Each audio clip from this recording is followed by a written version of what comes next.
कुछ मौलाना लोग अपने आप को ज्ञानी साबित करने के चक्कर में डिबेट में आकर खुद क्या बोलते हैं इन्हें खुद ही पता नहीं होता है। ऐसा ही कुछ साजिद रशीदी डिबेट में आकर कर रहा था, लेकिन अमन चोपड़ा के सामने इसका कुछ भी नहीं चला क्योंकि ये बिना सर पर की बातें किए जा रहा था। जिस बात पर अमन चोपड़ा ने इसे धोना शुरू किया तो यह धमकी देने लगा डिबेट से जाने की, पर इसका यह धमकी ज्यादा देर तक नहीं चला और यह अपनी बेइज्जती की करा ही लिया लास्ट में, क्योंकि आज इसे देखकर आपको लगा कि ये भांग खाकर ही आया था बेइज्जती कराने। तो भाई क्या हुआ आप खुद से ही देखिए आगे।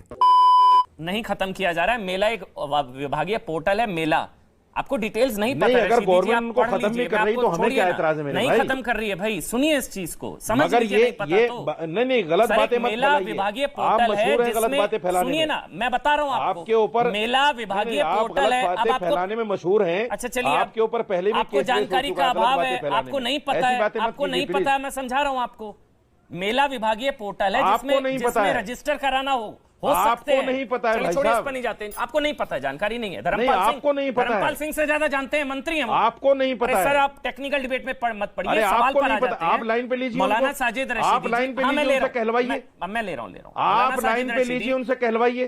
तो ये जो मान्यता प्राप्त मदरसों के लिए कदम है, स्वागत योग्य है, सही है, नहीं है। जो मान्यता प्राप्त मदरसों के लिए जो कदम है साजिद रशीदी, अरे आप उनको लाइन पे लीजिए, कहलवाइए। आपकी बात थोड़ा ही मानता हूँ। अरे सही है, झूठी न्यूज फैलाने में माहिर है। अरे पहले भी आप साजिद रशीदी कट्टरता तो नहीं फैला रहा। आपकी बात को थोड़ा ही माना जाएगा। छोड़िए, मैं कह रहा हूँ आप मोतबर पत्रकार नहीं है मेरी नजर में। अरे आप थोड़ी ना सर्टिफिकेट देंगे, आप होते कौन है भाई? मोतबर पत्रकार नहीं है। आप बांटिए, मौलानाओं को सर्टिफिकेट बांटिए भाई। झूठी न्यूज आप मौलाना मौलवियों को सर्टिफिकेट बांटिए। छोड़िए, अब मौलाना साजिद रशीदी सीधा पॉइंट पर आ रहा हूं। अगर आप जवाब देना चाहते हैं तो ऑडियो बंद। अगर आप जवाब देना चाहते हैं रशीदी जी, मैं फिर आपके पास आ रहा हूं। हम प्राइवेट मदरसों में सिर्फ कुरान की और हदीस की तालीम चाहते हैं। कोई भी इस अधिकार को हमारे छीन नहीं सकता, सरकार कोई भी हो। मैं आपके चैनल पे कह रहा हूं दावे के साथ, कोई नहीं छीन सकता हमारे इस अधिकार को। यह हमारा संवैधानिक अधिकार है। क्यों जबरदस्ती आप भला करने पर तुले? मतलब इनका सोचो तो दिक्कत, ना सोचो तो दिक्कत। सरकार सोचती है तो कहते हैं कि भाई बेगानी शादी में अब्दुल्ला दीवाना, वैसे कहते हैं कि सरकार हमारी सोचती नहीं है, सोचती नहीं है। इसे अज्ञानता कहते हैं भाई, अमन भाई, अज्ञानता कहते हैं। डॉक्टर रिजवान अहमद सर, पता लग रहा है कौन अज्ञानता है, कितना है सर आपका पता लग रहा है, इसलिए मत बोलिए ना बीच बीच में बार बार, अच्छा नहीं लगता ना। डॉक्टर रिजवान अहमद जी हाँ, अमन भाई 1-1.5 साल से तो हम लोग इस मुद्दे पर बैठ रहे हैं। देखिए, जो मैंने अपनी पहली बाइट में बात बोली थी, रशीदी भाई ने वो बात उगल दी। इन्होंने एंड में जब आप सवाल पूछते गए तो एंड में बोल दिया कि भैया हमें नहीं बनाना इंजीनियर डॉक्टर, हमें तो मौलवी मौलाना बनाना है, प्राइवेट मदरसों में बनाना है। इन्होंने पहली लाइन में बोला था सर, बोल दिया इन्होंने पहली लाइन में बोला था कि 4% है, हमारी मर्जी मत थोपो हम पर। इसका मतलब 2 साल से जो डुगडुगी बजा रहे थे इंजीनियर डॉक्टर साइंटिस्ट बनने की, वो क्या था? वो छलावा था। ये बात मैं 2 साल से बोल रहा हूं, पहली चीज। वाले ने दूसरी चीज भाई ने बड़ी धीमे से बोली, अरे यार तुम्हारे मुंह में डायरिया है क्या? तुम्हारे मुंह में क्या डायरिया है क्या? डायपर बांध के बैठा करो। मेरा नाम है रिजवान अहमद, मैं बोल रहा हूँ, बीच में बक कर रहा है। मौलाना साजिद रशीदी, अरे यार मौलाना साजिद रशीदी बीच में बोलना जरूरी है क्या? तुम इतनी भाई इसीलिए कह रहे हैं कि भाई इसीलिए कह रहे हैं कि मदरसों को मॉडर्नाइज करो, डिबेट करने का तरीका सीख लेंगे वो लोग। तुम इतनी देर बोल, इसीलिए कह रहे हैं मदरसों को मॉडर्नाइज करो, डिबेट करने का सलीका नहीं है। मत बोलिए ना बीच में, आपके बीच में वो एक शब्द नहीं बोले। एक मिनट डॉक्टर रिजवान अहमद, मैं समझा रहा हूँ, एक मिनट, आपके बीच में वो एक शब्द नहीं बोले, वो बिल्कुल शांति से बैठे थे, एक शब्द नहीं बोले वो आपके बीच में। इतना सलीका तरीका तो सीखिए, इसीलिए कह रहे मदरसों को मॉडर्नाइज करो। नहीं, रुक जाइए बस, अब शांत रहिए, आ रहा हूं आपके पास। मौलाना रशीदी आ रहा हूं, शांत रहिए, अब ऑडियो बंद, एक एक करके आपके बीच में नहीं बोलेंगे। बोलिए आप डॉक्टर रिजवान अहमद, अब आप बोलिए। चुप कर डॉक्टर रिजवान अहमद, आप कंप्लीट करिए, फिर मैं आऊंगा आपके पास, निकट और समैया जी आऊंगा। डॉक्टर रिजवान अहमद, आपने एक एक करके इन्होंने एकदम से कह दिया कि भैया प्राइवेट में तो हमें मौलवी बनाना है और वहां हमें सरकार से कोई एड क्योंकि मिल ही नहीं रही है, तो इन्होंने कह दिया भाई वहां तो हमें मौलवी बनाना है।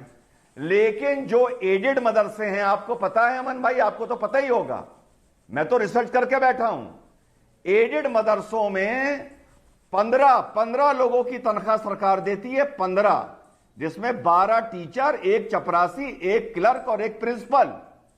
और ये तनख्वाह 1000-2000 नहीं होती, 30,000, 40,000, 50,000, 60,000। अब मौलाना रशीदी को वो 60,000 तनख्वाह भी चाहिए, 15 लोगों की टैक्स पेयर की, मेरी और अश्वनी उपाध्याय जो टैक्स देते हैं, वहां से इनको पढ़ाना भी है। वहां ये कभी नहीं कहेंगे कि वहां भी हमें मौलाना बनाने हैं, क्योंकि इन्हें सरकार से धन वसूली करनी है। और अश्वनी उपाध्याय हो चाहे रिजवान अहमद हो, ये मदरसे में पढ़ने वाले मौलवी तो टैक्स देते नहीं, हम देते हैं। तो हमें अधिकार है तुमसे पूछने का कि तुम एडेड मदरसे में क्या पढ़ा रहे हो, ठीक है, और हमें अधिकार है तुमसे पूछने का कि तुम अनएडेड मदरसे में क्या पढ़ा रहे हो, क्योंकि तुम्हारे मदरसे में पढ़ के रशीदी जैसे जाहिल पैदा हो रहे हैं जो हमारी कौम नहीं चाहती। चलिए पर्सनल नहीं होते। अब आप बोलिए साजिद रशीदी जी, अब आप क्यों बोलिए, नहीं फिर पर्सनल होते? क्यों नहीं पर्सनल होते? नहीं छोड़िए ना, जाहिल आदमी नहीं है क्या? सर पर थोड़ी नहीं तो नहीं पता कि जब किसी दूसरे का नाम लिया जा रहा है अब आप बोलिए, तो बीच में नहीं बोलते। अब आप बोलिए, कोई नहीं बोलेगा बीच में, कोई नहीं बोलेगा जाहिल आदमी को। मौलाना रशीदी अब आप बोलिए, अमन भाई बात सुनिए, बोलिए। देखिए एक मिसाल है, एक मिसाल है, अगर कुत्ता काट ले तो उसको काटा नहीं जाता, इसलिए मैं उस बात पर नहीं जाता कि कौन क्या बोल रहा है। मैं सिर्फ इतनी बात कहना चाहता हूं, अश्वनी उपाध्याय ने एक बात कही है कि मदरसे राइट टू एजुकेशन में नहीं है। जब मदरसे राइट टू एजुकेशन में नहीं है तो आप मुझे बताइए सरकार किस अधिनियम के तहत उनमें बदलाव कर सकती है? सरकार आपका अच्छा सोच रही है, आपका भला सोच रही है। आप कह रहे हैं हम तो नहीं बनेंगे इंजीनियर, हम तो नहीं बनेंगे डॉक्टर, हमें तो मौलाना ही बनना है। फिर आप कहते हैं कि हम पिछड़ गए, सच्चर कमेटी की रिपोर्ट आ गई, देखो ये हाल है हमारी कम्युनिटी में। 4% कह रहे हैं कि हमें नहीं बनना, हमें नहीं डॉक्टर बनना, हमें नहीं इंजीनियर बनना, हमें नहीं एपीजे अब्दुल कलाम बनना।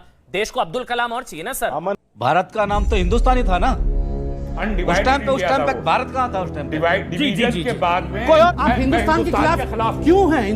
यस ही इज हिंदुस्तान के खिलाफ, ये देशद्रोही हैं क्योंकि ये हिंदुस्तान के खिलाफ है। आज प्रूव हो गया, दस आई rest my case my Lord, ये देशद्रोही हैं, ये हिंदुस्तान के खिलाफ है। हिंदुस्तान के खिलाफ ये मैं युवा पीढ़ी से जानना चाहता हूँ, आपको लगता है हिंदुस्तान का नाम पाकिस्तान चाहते हैं? आप पाकिस्तान चाहते हैं? आप पाकिस्तान चाहते हैं? आप बोल रहे हैं पाकिस्तान होना चाहिए, क्या बोल रहे हैं? ये हिंदुस्तान को पाकिस्तान बुला रहे हैं। आपको भारत नहीं चाहिए, एक सेकंड, आपको भारत नहीं चाहिए, भारत का संविधान नहीं चाहिए। था, है और रहेगा। हिंदुस्तान था, है और रहेगा। भारत था, भारत है, भारत चलेगा। तुम्हारी उम्र ज्यादा से ज्यादा 2029 तक हो सकती है। झकझोर देने वाला विषय यह रहा कि एक पैनलिस्ट ने कहा कि हिंदुस्तान नाम हटा देना चाहिए, कल कहेंगे भारत नाम हटा देना चाहिए, और कह रहे हैं कि सरिया आना चाहिए। बौखला गए हैं, वो बदहवासी छाई है। साजिद रशीदी जैसे लोगों को देखकर लगता है कि ये लोग डिबेट में अपनी बातों को रखने नहीं बल्कि अपनी बेइज्जती ही कराने आते हैं। इसीलिए तो बिना सर पैर की बातें करके हर बार हर डिबेट में अपनी बेइज्जती करवाते हैं। लेकिन ये लोग इतना बेशर्म हो चुका है कि अब इसे कोई कुछ भी बोल देता है तो ये लोग उसे तारीफ ही समझने लगते हैं, कोई असर ही नहीं पड़ता है। अच्छा है, ऐसे ही करते रहे और अपनी कौम का नाम रोशन करते रहे लोगों के सामने टीवी पर आकर। लोगों को मजा तो आता है। खैर, आपको अगर थोड़ा सा वीडियो अच्छा लगा तो वीडियो को लाइक कर दीजिए और ऐसे वीडियोस के लिए आप हमारे चैनल को सब्सक्राइब जरूर कर लीजिएगा। हम मिलते हैं बहुत जल्द किसी और वीडियो में।